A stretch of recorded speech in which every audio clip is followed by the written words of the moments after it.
Bakunzi b'umuyoboro ibanga ry'ukwemera turabaramukije mugire amahoro y'Imana.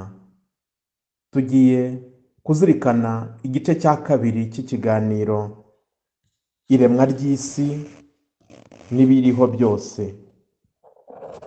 Mu gice cya mbere twazirikanye uburyo Imana ari umuremyi, umuremyi wa byose, umuremyi wa bose, umuremyi w'ibiboneka n'ibitaboneka. Twazirikanye kandi uburyo Imana yaremye byose kubw'ubuhanga bwayo n'urukundo kandi ibivanye mu busa, nta matière première ifatiyeho, ni ukuvuga nta bindi bintu byaba byari biriho icyo gihe yifashishije. Imana byose yaravuze bibaho, yabiremesheje ijambo ryayo, ni ijambo rirema, ndetse yagiye iha abantu ijambo rirema kugira ngo ijambo ryacu ritange amahoro, ritange ituze. Kereka iyo twajijwe twumviye Sekibi, nibwo ijambo ryacu ribiba inabi, riremaza, ryica, ryangiza aho kurema. Muri iki gice cya kabiri turazirikana, ese ibyo Imana yaremye ni bibi cyangwa ni byiza? Muntu we afite uwuhe mwanya imbere y'Imana? Nizo ngingo ebyiri tujye kuzirikanaho. Hari igihe tujya gufata ifunguro tugasenga tugira tuti, Uwiteka Mana, tugushimiye iri funguro uduhaye, ryakorewe mu isi yanduye, ritegurwa n'abantu bahumanye, urihumanure. Amasengesho agana gutyo ati, iyi si mbi, iyi si ihumanye. Ese koko isi Imana yaremye ni mbi? Muntu Imana yaremye ni umuntu uhumanye, ni umuntu mubi? Nibyo tugiye kuzirikana. Muri kumwe na Padiri Theophile Niyonsenga. Bakunzi b'umuyoboro ibanga ry'ukwemera, iyo dusomye mu gitabo cy'Intangiriro umutwe wa mbere umurongo wa 25, dusangamo ko ibyo Imana yaremye ari byiza. Imana ihanga inyamaswa z'ishyamba n'izishobora gutungwa zikurikije ubwoko bwazo, n'intondagizi zose zikurikije ubwoko bwazo. Imana ibona ari byiza. Imana ibona ari byiza. Ibyo Imana yaremye ni byiza. Burya umuntu akora cyangwa agura igikorwa cy'iterambere runaka gihuye n'ubushobozi bwo mu mufuka we. Burya umuntu ajya kubaka inzu akarota inzu ihuye n'uko mu mufuka we hifashe. Ibi nibyo bituma buri wese yibonera n'amaso ye ko ubukire, gukomera, burya bigenda bisumbana, ni relatifu. Hari ufatwa nk'umukire mu gace runaka, nyamara yajya ahandi yakwigereranya n'abaho agasanga niwe mutindi, ahubwo ukwiriye gutabarwa mu maguru mashya. Umuntu ashobora gufatwa nk'uwize koko mu karere runaka, yagera ahandi akararama akigishwa, ndetse bakamurandata nk'aho afite ubumuga bwo kutabona. Ingero ni nyinshi zitwereka ko nta muntu n'umwe wibitseho ubwiza bwose, ubukire bwose, ubwenge bwose, uburanga bwose. Niyo mpamvu mu mazina nka bwiza, bukire, bukungu, munezero, juru, buranga n'andi meza, ni amazina aranga intego igamijwe cyangwa se intego yifurizwa uyitwa, ariko ntabwo avuga ko icyo asobanura wa muntu akifitemo mu busendere. Imana niyo bwiza, niyo munezero, niyo mahoro, niyo buranga, niyo mushobora byose, kuko itagize icyo ibura. Nta kikeneye ngo irusheho kuba Imana, nta bwunganizi ikeneye kuko yihagije mu bumwe ndengakamere bw'ubutatu butagatifu. Kuba rero Imana yihagije, kuba Imana isendereye ubutungane, urukundo, n'ukuri bituma icyo ikoze cyose kiba ari cyiza. Ibyaremwe byose ni byiza. Isi Imana yaremye ni nziza, kandi ntabwo ayo manota atangwa na muntu. Ntabwo ari abahanga mu gutanga amanota, mu gukosora, bavuga bati iyi si rwose ni nziza. Yego, natwe twabivuga, umuntu yabivuga, ariko n'Imana yabivuze mbere, yitegereje ibyo imaze guhanga isanga ni byiza. Niyo mpamvu nta n'umwe ukwiye gutuka isi, gutuka ibyaremwe no kubifata nabi, nk'uko ntawe ukwiye gutuka igikorwa cyakozwe na kanaka cy'iterambere ngo agisebye, kandi cyavuye mu byuya bye, cyavuye mu bwenge bwe, yagishyizeho ubushake n'ubushobozi n'imbaraga ze zose. Icyo gikorwa kiba gikwiye kubahwa.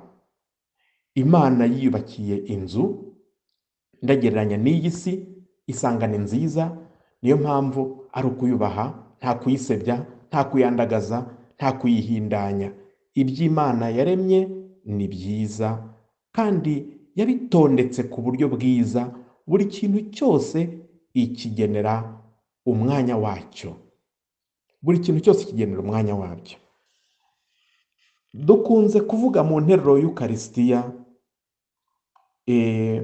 ngo koko Nyagasani, ibisingizo byacu ntacyo byongera ku buhangange bwawe, ahubwo ni twebwe bigarukira, bikatwungukira ingabire zidukiza. Ni ukuvuga ngo ntabwo ibisingizo byacu ari byo bituma Imana irushaho kuba nziza. Imana ihora ari nziza, umushobora byose, ndetse ikisohokamo cyose, ikiremye cyose kiba ari cyiza. Ibyo tubisoma kandi muri Izayi umutwe wa 6 umurongo wa 3, ngo ni nyir'ubutagatifu ikaba n'isoko y'ubutungane bwose. Ikibi, icyaha, igihumanye, nk'uko tuzabibona, ntigikomoka ku Mana, ntago cyaremwe n'Imana. Icyaremwe n'Imana kiba ari gitagatifu, kiba gitunganye.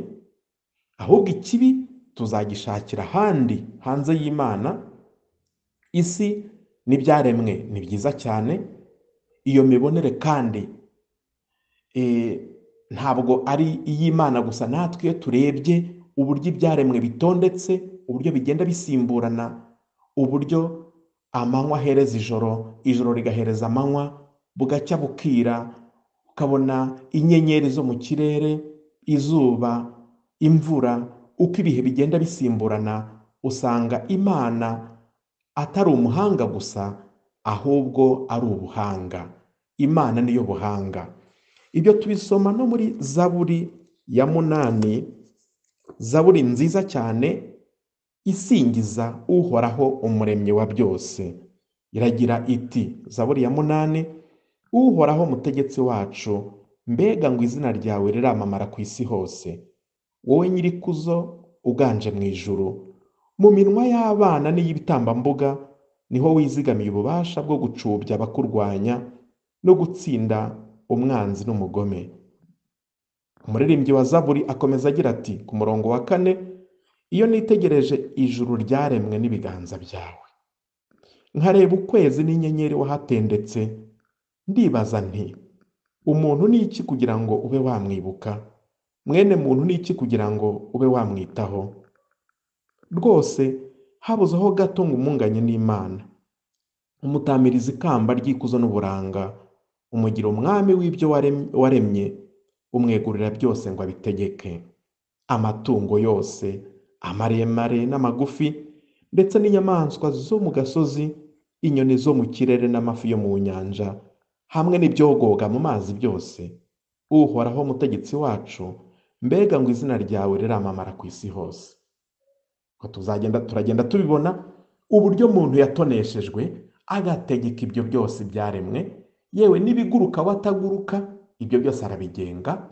Ibiba mu mazi kandi we ataba mu mazi, ibyo byose arabigenga, akabikoresha, akabiroba, akabitunganya, akabitegura. Mbese muntu ni umwami w'ibyaremwe n'Imana, nk'uko tumaze kubyumva muri iyi Zaburi ya 8 umurongo wa 7. Dukomeze dutake Imana kubera ibyo yaremye ari byiza.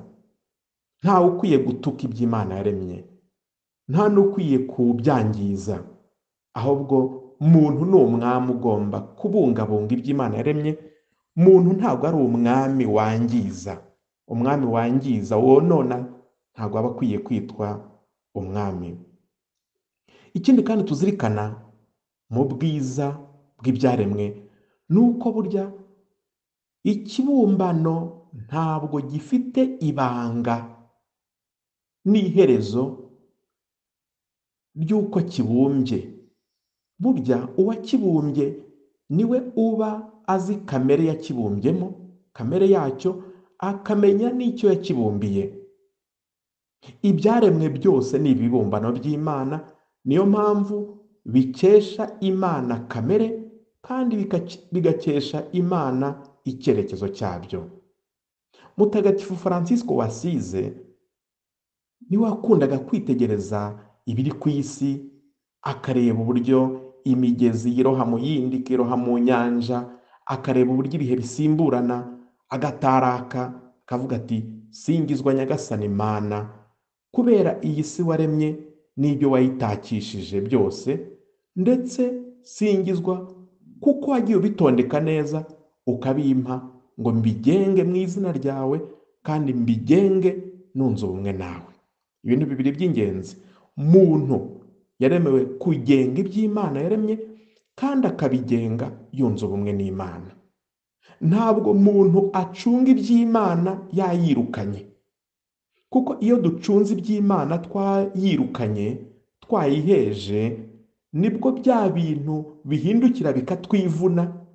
Umuntu, ibyo tuzabibona icyaha cy'inkomoko, ibintu byaca urwaho muntu bikamwivugana bikamwica, kubera icyaha cy'inkomoko muntu yashatse gucunga iby'Imana kandi abicunga yaheje Imana, yitandukanyije n'Imana. Icyo tubona ni uko muri iyi Zaburi ya 8 muntu si nyir'ibikorwa, ni umucungamutungo, ni umugenerwabikorwa by'Imana. Abereyeho kubyita amazina, ni ukuvuga kubikomeza no kubikoresha neza mu murongo n'icyerekezo Imana yabigeneye. Muntu kandi uvugwa ni umugabo n'umugore. Umugabo n'umugore bagomba gufatanya gutanga amazina, kugenga, gutanga umurongo ku byaremwe bindi. Ntabwo abantu baremewe kugengana, ni ukuvuga ngo umwe abe igikoresho cy'undi, ahubwo umuntu, kuvuga umugabo n'umugore, barafatanya mu kugenga, mu gukoresha ibyaremwe bindi byose. Ni abafatanyabikorwa mu gucunga, nk'aba administrateur mu gucunga iby'Imana.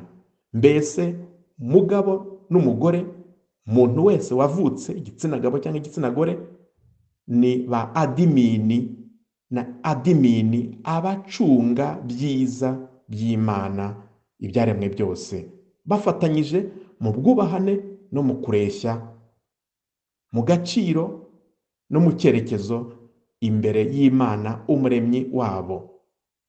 Muntu, umugabo n'umugore, ni ijwi ry'ibyaremwe byose bitabasha kwivugira. Niyo mpamvu umuntu mvuga ni umugabo n'umugore, iyo bakoresheje neza ibyaremwe kandi bakabikoresha mu murongo byashyizwemo n'Uhoraho, muntu aba abicunguye. Hari uwibaza ati ariko se imbwa, inyoni, ihene, intare, impyisi, inzuzi, ibiti, ibimera, ibyo mu mazi, ese ibyo bizajya mu ijuru? Bizacungurwa gute? Bizarokorwa gute? Gucungurwa kwabyo, gucungurwa kw'ibyaremwe bindi, kubikesha uko umuntu atunganira Imana. Ni ukuvuga ngo byo ntibyifitemo ururimi, ntibyifitemo ijwi, ntibyivugira imbere y'Imana, ahubwo muntu uko abikoresha neza mu murongo mwiza, mu kubyubaha, ntahumanye ikirere, ntiyangize ibidukikije. Mu kubibungabunga muntu aba abicunguye, biba bishyikiriye ingororano yabyo. Bityo rero kubera ibisare n'ibikomere twasigiwe n'icyaha cy'inkomoko, nk'uko tuzabicukumbura mu biganiro bizakurikiraho, ibintu hari igihe byivumbura kubera muntu yabigambaniye, yabihemukiye, acumura. Aho kubibera avoka, aho kubibera umuvugizi, aho kubirwanaho abivuganira asingiza Imana, umuntu yateye Imana umugongo, ibintu nabyo birivumbura. Nguko uko ibyago byaje, imisozi itwara abantu ikariduka, imyuzure, imitingito, ibyo byose bituruka ku cyaha cy'inkomoko. Tuzabicukumbura turebe ishingiro ryabyo.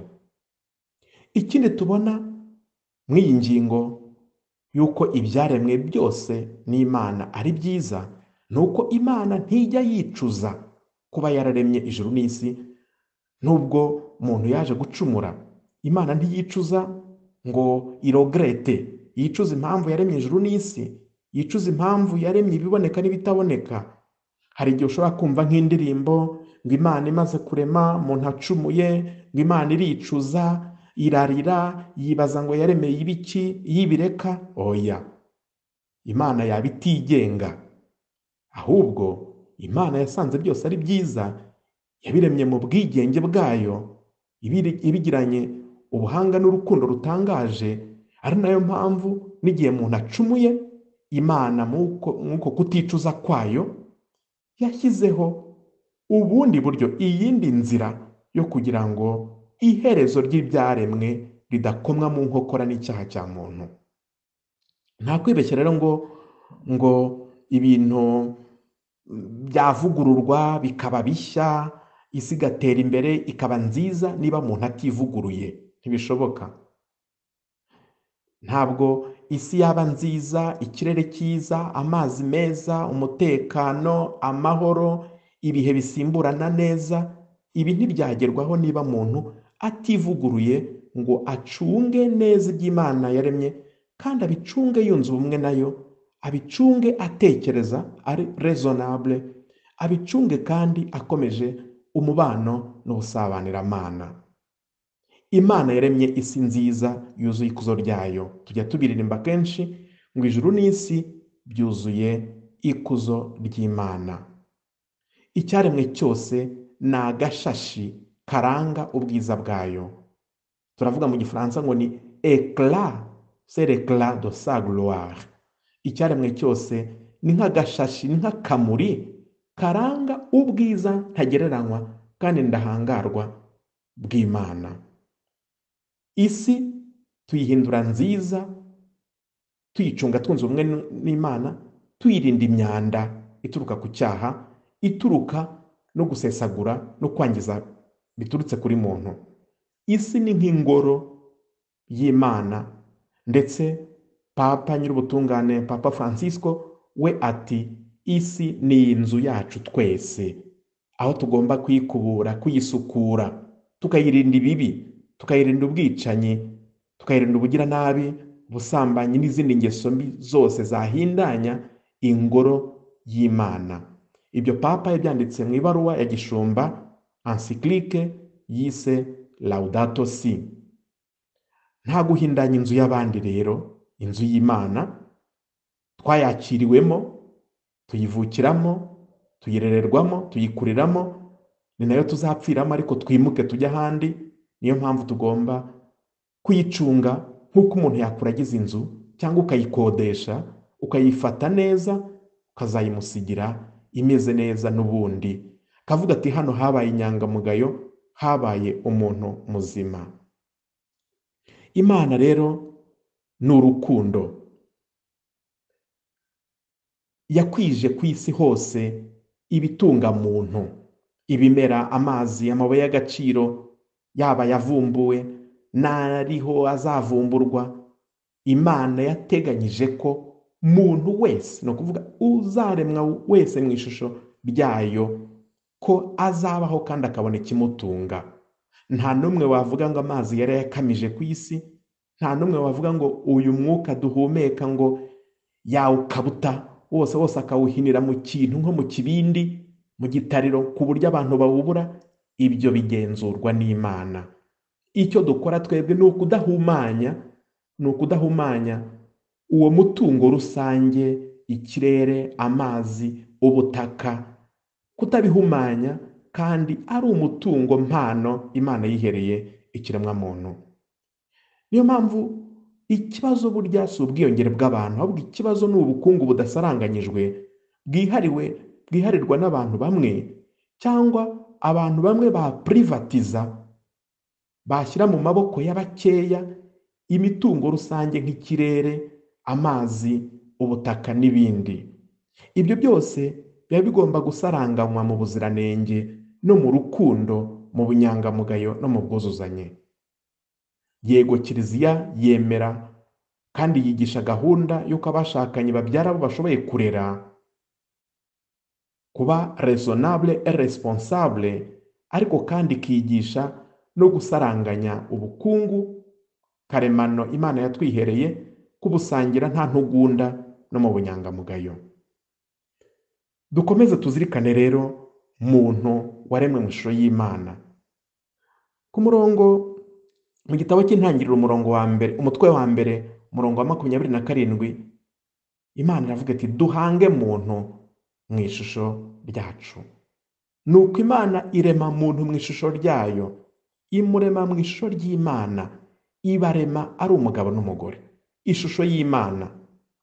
Ariko twakwibaza tuti, ko tuzi uko umuntu asamwa, ni igihe ki umugabo cyangwa umugore atangira kuba ishusho y'Imana, imago Dei? Mu yandi magambo, ni igihe ki muntu atangira kuba ishusho y'Imana? Igisubizo ni iki: muntu kuva gisamwa ari mu ishusho y'Imana. Hano tugomba gutsindagira cyane mu ishusho. Muntu ntabwo ari ishusho y'Imana, ahubwo ari mu ishusho y'Imana. Tuzabibona ko ishusho y'Imana ari Yezu Kristo.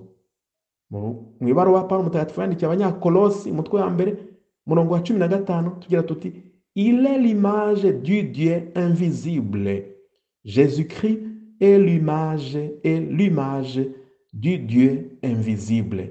Nukuvuga ngo Yezu Kristo niwe shusho y'Imana itagaragara. Noneho muntu, ikiremwa muntu cyo kiri mu ishusho y'Imana. Tuzabicukumbura. Ni nkaho Imana Data yashyize hariya Yezu Kristo umwana wayo, irema muntu, ibumbabumba muntu, igenda imushushanya n'umwana wayo w'ikinege Yezu Kristo. Twaremwe Imana yitegereza uko mwana wayo asa. Ikiremwa muntu kiri mu ishusho y'Imana. Na mbere yuko umuntu abatizwa, mbere yuko umuntu aba umukatolike, umuprotestani, umusilamu, yewe na mbere yuko avuga ati nge sinemera, umuntu yabishaka atabishaka, yakwemera atemera, buri wese wavutse yitwa umuntu yaremwe mu ishusho y'Imana, ku buryo icyo cyubahiro ntawe agikesha uretse Imana. Bityo muntu agomba kubahwa, kandi ubuzima bwe ni ntavogerwa kuva gisamwa kugera apfuye rumwe rusanzwe, urupfu twita urw'ikirago. Umuntu agomba kubahwa, ndetse n'umurambo we ukubahwa. Kuba mu ishusho y'Imana se, tubizirikane, bishatse kuvuga iki? Ni impano idasanzwe itangwa ku buntu, kandi Imana ikayiha buri muntu wese. Hari uwanditse ngo amahirwe ya muntu ayakesha Imana ye. Muntu ni ntavogerwa, ndahangarwa, ni ikiremwa cy'Imana, kandi gihamagariwe gusa n'Imana. Kuremwa mu ishusho y'Imana biduha kuvukana ubutore n'ubutumwa. Ubutore n'ubutumwa bishingiye kuri ibi bikurikira. Mbere na mbere, turi intore z'Imana, turi intumwa z'Imana, na mbere yuko twemera tubikesha twese kuremwa mu ishusho yayo. Cyambere kibigaragaza nuko turi ikiremwa kidasanzwe kandi gisa n'Imana. Ibyo tubisoma mu gitabo cy'Intangiriro umutwe wa mbere umurongo wa 31, aho Imana ngo yitegereje ibyo yari imaze kurema byose, noneho harimo na muntu, ngo isanga ni byiza rwose. Iryo jambo ririho. Mbere itari yarema muntu, yitegereje ibisanzwe bindi, ngo isanga ni byiza rwose, ntabwo iriho. Iyo cyane ntabwo iriho. Ariko muntu agiyeho, ngo isanga ni byiza rwose, ni byiza cyane. Tubisoma mu gitabo cy'Intangiriro umutwe wa mbere umurongo wa 31. Kuza ku isi kwa muntu byatumye biba byiza cyane birunduye. Muntu rero ni ikiremwa kidasanzwe. Niyo mpamvu kubungabunga iyo shusho y'Imana ari umuhamagaro wa muntu. Umuntu agomba kuba ashimira Imana iyo yamuhaye iyo shusho kandi ikayimuremamo, ndetse akera imbuto ziranga uwaremwe mu ishusho ry'Imana. Ariko se bisobanuye iki mu by'ukuri? Bisobanuye iki kuremwa mu ishusho y'Imana? Bisobanuye ko Imana yashatse ko buri wese agaragaza ubutungane bw'Imana. Icya kabiri, bisobanuye ko nta muntu n'umwe wabayeho by'impanuka. Muntu ntiyitiranwa n'ubutungane cyangwa se icyaha yaba yarasamiwemo. Ntabwo umuntu yavuga ngo uriya wasamwe ababyeyi bishingiye, uriya wasamwe wenda umukobwa abyariye iwabo, umugabo watazwi, wamuteye inda atazwi, ngo uriya ni igice cya muntu. Oya. Ntabwo umuntu agira agaciro kuko yavutse ku babyeyi bazwi, basezeranye, ngo undi agatakaze kuko yasamwe ababyeyi be barenze ku mategeko y'Imana, nk'ubusambanyi cyangwa kwishingira.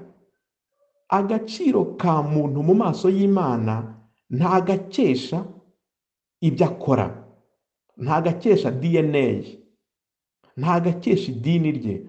Agaciro ka muntu mu maso y'Imana ntagakesha ubwoko bwe, igihugu n'ubutaka yavukiyemo, ntagakesha imiterere y'umubiri we, uburanga n'ibindi. Ahubwo agaciro ka muntu agakesha kuba yararemwe, yarashatswe kandi akaremwa mu ishusho y'Imana. Tubisoma muri compendium ya Gatigisimu ya Kiliziya Gatolika, cyangwa se incamake ya Gatigisimu ya Kiliziya Gatolika, kuri nimero 358. Agaciro ntavogerwa ka muntu gaturuka ku Mana. Niyo mpamvu buri wese yabayeho mu mugambi w'Imana. Nta muntu n'umwe w'impanuka, buri wese ari mu mugambi w'Imana. Yewe nta nubwo umuntu yakwitiranwa n'icyaha cy'abamusamye. Ibi bivuze ko ntawe ukwiriye kubaho kuko bamubabariye, ngo bamubabarire abeho, bamwihanganire abeho, ngo ndagushimiye mubyeyi kuko utanyishe, kuko utampotoye. Oya. Kubaho kwa muntu biterwa n'uko Imana yamushatse. Imana niyo ifite ijambo rya mbere n'irya nyuma ku buzima bwa muntu. Yewe burya n'abaganga n'abavura ntago baba barimo gutanga ubuzima turebye uburemere bw'ijambo, ahubwo baba barimo gusanasana ubuzima bw'umwe waremwe mu ishusho y'Imana. Muri make baba barimo gukorera Imana igihe babikoze neza, buje urukundo, impuhwe n'ubunyamwuga, kuko ibyo bakora baba barimo gusana inzu y'Imana. Muntu ni ingoro y'Imana kuko isura yayo, ishusho yayo imutuyemo. Kera ho abaganga bakoraga n'indahiro, kavuga ati dore ngiye gusanasana ishusho y'Imana. Uri mu ishusho y'Imana, Mana umfashe simpuhure, uri mu ishusho yawe, ahubwo nkoresheje ubuhanga bwanjye, nkoresheje urukundo, ngire aho mukura n'aho mugeza, kandi akomeza abe mu ishusho yawe. Niyo mpamvu n'umuganga bagomba gusenga cyane, kuko aba arimo gutunganya ingoro y'undi umurenze, ari we Nyagasani. Buri wese kandi yaremewe gutura no kwinjira mu munezero no mu butungane bihoraho by'Imana. Iyi ni indi ngingo yerekana ko twaremwe mu ishusho y'Imana. Twaremewe gutura mu munezero w'Imana. Bityo kuremwa mu ishusho y'Imana bivuze ko twaremewe kugira uruhare ku budapfa bw'Imana. Ku bwa kamere ye, ubundi ku bwa kamere ya muntu ni ikiremwa gipfa, gishanguka, kuko afite umubiri, ariko ku bw'impano yo kuba mu ishusho y'Imana, muntu yahawe akiremwa kandi akayihabwa ku buntu. Kuvuga mu ishusho y'Imana, ni ako kantu mu ishusho y'Imana ni impano, ntabwo ari naturel, ntabwo ari kamere muntu. Kamere muntu ni ubushanguke, ni ugupfa, ni umubiri n'amaraso, n'ibyo. Ariko iyo mpano mu ishusho y'Imana, nubwo twayihawe mu gihe dusamwe, yabaye nk'aho ari patanarugi, yabaye nk'aho ari karemano. Ibyo ni ibivugwa na mutagatifu Irene wa Lyon, ati iyo mpano niyo ituma twaragabanya ubudapfa, ubudashanguka. Ati uwo mutagatifu Irene de Lyon, ati muntu uramutse umwambuye ishusho y'Imana, ati nubwo bidashoboka, yasigara ari ikindi kintu, igihindugembe, inyamaswa nk'izindi, agapfa bikarangira, agashanguka. n'ibyo kubaho biboneza mu bugingo bw'iteka, biri mu bigaragaza ko umuntu yaremwe mu ishusho y'Imana. Umuntu rero aba mwiza mbere na mbere bidaturutse ku cyo amariye, ku kintu angezaho. Muntu ntabwo afite agaciro kubera icyo ankorera, ku isano dufitanye, ku buranga, ku miterere y'inyuma cyangwa y'imbere, ahubwo muntu ni mwiza kubera Imana yamushatse. Kuva rero muntu yararemwe mu ishusho y'Imana, bivuze ko yahawe ubushobozi n'ububasha bwo kuyimenya, kuyikunda, kuyikurikira mu bwigenge bwe. Mu biremwa byose, muntu nicyo kiremwa cyonyine Imana yakunze urukundo rw'ikinege kandi rwihariye. Ibindi biremwa byose Imana yabikunze inyuze ku muntu. Ni ukuvuga ngo Imana ikunda ibindi byaremwe kubera muntu yimitswe ngo abe umwami w'ibyaremwe. Nta kindi kiremwa cyitambika hagati y'Imana na muntu. Imana ako kanya yibwirira muntu ikamukunda nta handi inyuze, mu gihe Imana ikunda ibindi biremwa inyuze kuri muntu yimitse, ikamuha ubutumwa n'ubushobozi n'ububasha bwo kugira ngo abitunganye, abigenge. Twabyumvise muri ya Zaburi ya 8 umurongo wa 7. Papa uri mu kiruhuko cy'izabukuru, Benoit XVI, Benedicto wa 16, niwe wavuze ati muntu ni ikiremwa cyatoneshejwe. Ati burya gukiza muntu, ukijije muntu aba akijije n'ibyaremwe. Ati kandi gukiza muntu ni ukumutandukanya n'icyaha, ugahitana icyaha udahitanye umunyabyaha. Papa ati kubera twaremwe mu ishusho y'Imana, kirazira kikaziririzwa kwitiranya umuntu n'icyaha, ukaba wabahitanira rimwe, umuntu agahitanwa agapfa, n'icyaha ukabura kishe. Nyamara icyaha cyo ntigipfa iyo wakitiranyije na muntu, ahubwo cyo kirimikwa kigasiga inzigo, inzika, kwihorera n'ibindi. Ati rero gukiza muntu by'ukuri ni uguhitana icyaha, ikibi, ukarokora uwo cyaranze, wakiguyemo. Ibyo tubisanga mu ibaruwa no mu nama yagiriye abanyabuzima ku itariki 28 ukwezi kwa 11 1996. icyo gihe ari karidinali, yaratari yaba papa. Ibi byose bitwereka ko turi ibihangange kubera twaremwe mu ishusho y'Imana. Noneho ubutaha tuzareba ibyerekezo bidatana, ibintu bine bidatana kandi byuzuzanya, muntu yuzurizamo kuba yararemwe mu ishusho y'Imana. Mbese ni nk'urubuga tugaragarizamo ko twaremwe mu ishusho y'Imana. Ni uruhe rubuga? Ni hehe tugaragariza koko ko twaremwe mu ishusho y'Imana? Tuzanareba kandi uburyo icyaha cyinjiye. Ese icyaha cyangije ya shusho y'Imana? cyangwa icyaha cyarayishe burundu. Ni nko kuvuga ngo ese icyaha cyishe Imana? Tuzanareba nanone tuti ese impanuka, ibiza, ibyorezo, ibyo byose bituruka he kandi Imana yararemye isi nziza? Tuzabireba mu biganiro bitaha. Turyoherwe n'ibiganiro tugezwaho muri uyu murongo, muri uyu muyoboro ibanga ry'ukwemera. Twihugure kenshi, dusobanukirwe n'ukwemera kwacu kandi tugusobanurire abandi. Ineza y'Imana iduhoreho kandi natwe amizero yacu ahore ayishingiyeho. waravuze uti none